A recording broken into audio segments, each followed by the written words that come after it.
Almost every country in the world today operates its economy through some form of capitalism. Even the few remaining countries that wouldn't clearly fall into the definition of a capitalist economy, and even countries that have built a national identity in opposition to capitalism, have either willingly or begrudgingly adopted a lot of its characteristics. But is this global capitalist hegemony inevitable? Capitalism as it exists today is a relatively new phenomenon, as it only really started taking shape with the Industrial Revolution. With that in mind, it's easy to look at the development of capitalism and the development of the global economy over the same time period and conclude that this is just the optimal way of doing things, and that through natural selection, the ideal economic system was created and spread around the world. Capital development, the motivation for innovation, the drive to work harder, and the efficiencies of the free market are all touted as major benefits of capitalism. Benefits which have in turn made our civilizations thousands of times wealthier than they were in the centuries before capitalism. People that oppose capitalism will point to rising inequality, the exploitation of natural resources, and the erosion of human rights in the name of maximising output as equally important drawbacks. Unfortunately, these opposing ideals mean that support or criticism of the predominant economic system in the world is treated less as something to be optimised, and more as something to align behind, as if capitalism and something like socialism were opposing sports teams where only one side could win. Beyond just not being very productive for real change, this kind of passionate support for one economic system or another is kind of misguided. It really is as silly as, say, someone like a mechanic picking a hammer as their favourite tool and then trying to fix a car without even considering a socket wrench where it might be the better suited tool for a particular job. So to make sense of capitalism and to hopefully form a more well-rounded overview of this economic tool, we need to as always answer a few simple questions. What even is capitalism? There is a good chance that most people passionately debating for or against it don't even get this part right. Why has capitalism become so dominant in our modern global economy? And finally, are there better alternatives? You might not realise how much you actually need to write for your work. I write these scripts for a living, but I was surprised to learn that the majority of working professionals spend as much as 88% of their time communicating, whether it's content for their work or just emails to colleagues and customers. Clearer communication could save you so much of that time, and that's why anyone who's a working professional needs Grammarly, the sponsor of this video. Their AI assistant helps me write better and faster, and without compromising my privacy, which allows me to create more videos for you to watch on the channel. And I'm so glad that Grammarly takes privacy seriously, and the data that you put in has never and will never be sold to third parties. So I can relax about the possibility of my scripts coming up on other people's AI-powered searches. My time spent on emails, my least favourite necessary task, has been cut down massively by using Grammarly's extension that writes polite email replies for me. And this incredible tool for anybody who writes on a regular basis is free to try out. Just sign up using my link at grammarly.com/economics01 and download Grammarly for free and speed up your writing tasks now. Okay, so one of the biggest issues in addressing the strengths, weaknesses, and subsequent inevitability of capitalism is that unfortunately there is no universally agreed upon definition of capitalism. A big reason for that is simply the tribalism that revolves around economic systems like this, where one side will attribute everything good to capitalism, and the other side will only attribute bad stuff, and in the end, whether intentional or not, it all just gets a bit too messy to put a hard and fast definition on it. That being said, by taking a step back and understanding what capitalism is supposed to achieve, we can get a more well-rounded idea of what it is than honestly most professional economists have. Capitalism, socialism, communism, and even anarchy are all systems to try and answer the fundamentally unanswerable problem of economics. We live in a finite world, but as humans we have unlimited desires. So decisions have to be made about what gets produced with those limited resources, how it gets made, and who it gets made for. Capitalism tries to deal with this problem by creating incentives for people to make more stuff more efficiently by rewarding those who make the largest contributions with the largest share of resources. Now, of course, this doesn't always work as well in practice as it sounds in theory, but we'll get to that soon. For now, capitalism is just an economic tool to address the central economic problem, the same way that a socket wrench is a tool to address the problem of a securely fastened nut. Now, the characteristics of the tool of capitalism are where different economists, politicians, and even regular people have different ideas, but there are some core features that almost everybody agrees on, but also some that might be surprising. For starters, free markets, free trade, and even things like money are by no means unique to capitalism. These all existed well before capitalism did, and are still components of other economic systems like socialism, because they're so effective at answering some of the central economic questions. Instead of a government or some other entity deciding who gets what based on arbitrary rules, a free market allows people to decide for themselves what they want by spending their money on things that they value the most. This will in turn tell producers what to produce more of and what to produce less of, so that the economy more effectively allocates its limited resources towards what people actually want. The main feature that distinguishes the particular economic system of capitalism is that free markets exist for the private ownership of capital, hence the name capitalism. Capital, by its economic definition, is stuff that helps an economy make more stuff. So tools, factories, infrastructure, and technology. The development and improvement of capital is what has allowed the world to become as wealthy as it has over the past 250 years since the beginning of the Industrial Revolution. Things like steam engines, railways, modern production lines, and instant communication enable the production and creation of wealth at a level that has never been seen before in the history of humanity. Now, the idea of capitalism is that since these tools and technologies can be privately owned, there is an incentive for an economic participant to make improvements on existing capital or invent something totally new and then use that to reap the rewards of the additional wealth they helped create. For those people that don't already have enough resources to tinker on and improve capital, they can seek investors who have excess resources that have not been put to any better use, who can decide if their idea is good enough to invest their resources in, normally for a share of the ownership of the improved capital. Now, in most cases, the resources that investors are putting into new ideas just take the form of money, which is a highly liquid way for resources to be accounted for and transacted in any economy, not necessarily just a capitalist economy. It's worth noting, however, that investment into new capital development doesn't need to just be in the form of money. OpenAI, the company behind ChatGPT, received billions of dollars in investment from Microsoft, but most of that took the form of Microsoft letting them use their servers to run their AI programs on. In this case, Microsoft, the investor, had additional resources, spare server space, that could be given to a company with a way to improve capital, artificial intelligence technology, and if this technology is used to increase wealth generation, Microsoft will be rewarded for giving those resources with a return on their investment.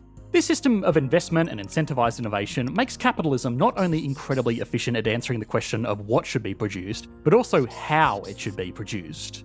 Now, this is different from the economic systems that came before it, where capital was mostly just owned by the ruling class, and there was little incentive for people to make improvements on tools and technology, because they wouldn't be the ones to reap the rewards for it, and it was difficult to attract investment in the first place, because again, unless a potential investor was a member of the ruling class, they would struggle to get a return on their investment before it was just claimed by some lord whose land it was developed on.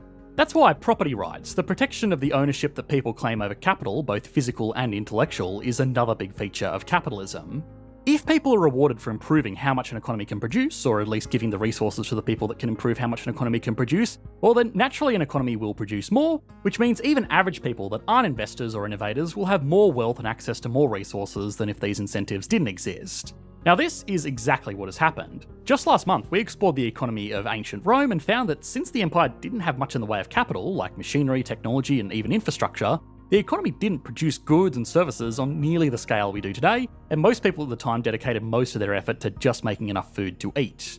People in most countries around the world today, especially advanced economies, enjoy access to more goods and services than even kings from a few hundred years ago, because there is so much more to go around.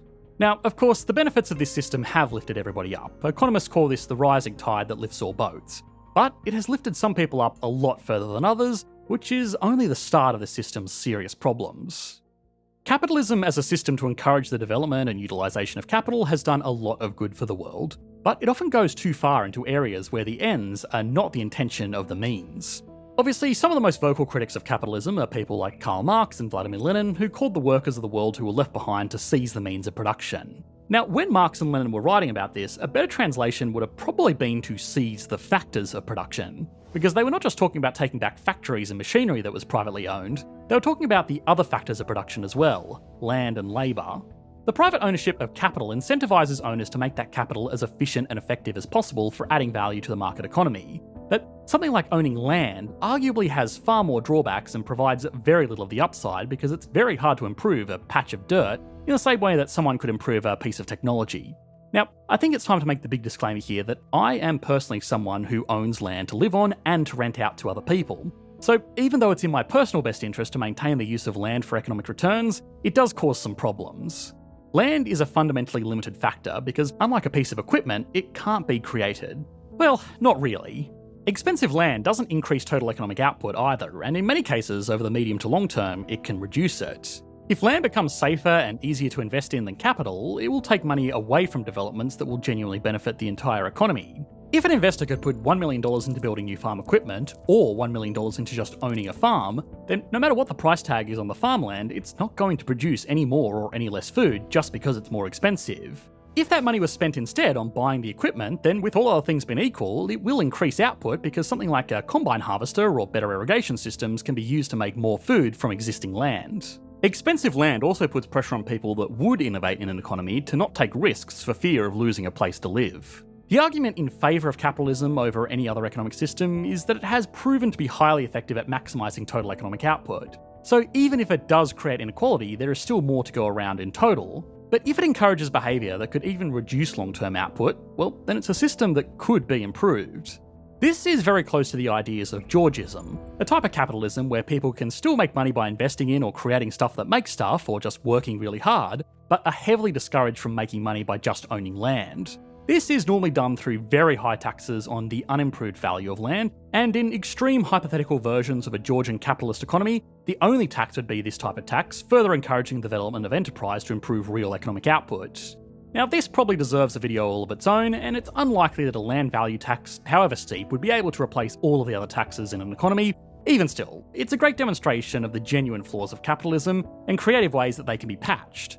Beyond just the economic idea that this gets more resources dedicated to making even more resources rather than the wealth of a nation being tied up in its literal dirt, there is a pretty compelling moral argument that the land of a country should belong to the people of that country, and if an individual or a business wants the exclusive rights to use that land, they should compensate everybody else for it. So capitalism is great at improving productive output by creating a free market for capital, and at least in its current form, that has had the consequence of also turning land into a speculative asset. But perhaps the biggest critique of capitalism is what it does to the third factor of production, labour. Now, in modern advanced economies, people cannot directly buy labour. That practice is, well, frowned upon these days. But another feature of capitalist economies is that a free market for labour still exists with the job market, where workers can sell their hours and businesses can buy them. Capitalism also offers an incentive here for workers to improve the value of their labour in the same way that it incentivises innovators, investors and business owners to improve the quality of their capital. If a worker has a master's degree in engineering, they will probably be able to produce more economic value in an hour of work than someone working in a forklift, and that person with a forklift licence will probably be able to move more stuff around a warehouse than someone using their bare hands. The formal and well-developed market for specialised jobs means that people have an incentive to acquire skills that will provide the most value to the economy, which in turn means more value is produced for everyone. People are also encouraged to provide labour that they are good at for the same reason. This system is not perfectly efficient by any means, but it is much more effective than some kind of central organisation determining who does what. Before capitalism, people's roles in society were basically just be delegated to them by a ruling class, and since the vast majority of people were labourers and farmers anyway, there wasn't that much of a need to efficiently allocate skilled labour to where it would add the most value. So all in all, this modern system of a free market for labour sounds like a significant improvement, and it is. But again, it's not without its problems. In a capitalist system, the people that own land and capital, 2 out of the 3 factors of production, have an incentive to pay the third factor of production, labour, as little as possible to retain more economic benefits for themselves. Thanks to the strong ownership rights and protections that modern capitalist economies have in place, it's very easy to acquire vast amounts of land and capital. Jeff Bezos doesn't need to raise his own army to defend all of the Amazon warehouses in the world, that's done for him. And since land and capital can be used to make economic returns to acquire even more land and capital, it's very easy for these factors of production to become highly centralised in the hands of a few people. Labour, however, is fundamentally limited to how much work a single person can do, so it by its very nature is far more spread out across every economic participant in an economy. The problem this causes is that it's much easier to coordinate a small number of huge amounts of land and capital rather than a vast amount of individual pieces of labour. Workers are economically incentivised to fight against one another for good jobs, whereas businesses are economically incentivised to pay as little as possible. This is where calls for workers, the factor of production that are actual living, breathing people, to seize the other factors of production, land and capital, from those who would profit off them by claiming them, and since one of the cornerstones of capitalism is protection of land and capital ownership, such drastic actions would be a rejection of the capitalist system in its entirety. Now, in reality, capitalism is a very efficient tool that has undeniably done some amazing good for the world. The wealth that we all enjoy today, even though it may not always seem like it compared to millionaires and billionaires, is still far better than toiling in fields. Rewarding the development of tools, technologies and skills to build our modern economies has been a great success of capitalism, but that doesn't mean it's perfect or inevitable. Capitalism is an economic tool that provides and answers the central economic questions and makes them easier to address by having more resources to share around. Answering what to produce is a much nicer question to deal with when it's a decision between electric cars or petrol cars. It's not quite as nice when it's making the decision between producing enough food and producing enough medicine. Capitalism is not evil, nor is it some virtuous gift that has blessed mankind. Just like a hammer is not evil or good by itself. It's a tool that can be very useful if used right and do a lot of damage if it's used wrong. Capitalism, like any tool, can also be improved and modified. Already, every economy in the world today has laws and regulations to rein in markets from being truly free, and there is a potential to keep the best parts of a system while addressing its serious shortcomings, which will hopefully lead to a better quality of life for all economic participants. Now, with hopefully a better understanding of what capitalism is, we made a video a few months ago that put into action in one of the clearest examples of capitalism versus an alternative economic system that exists in the world today, North and South Korea. We didn't want to repeat too much in this video, but it would be a great follow-up watch that you should be able to click to on your screen now. Thanks for watching, mate. Bye.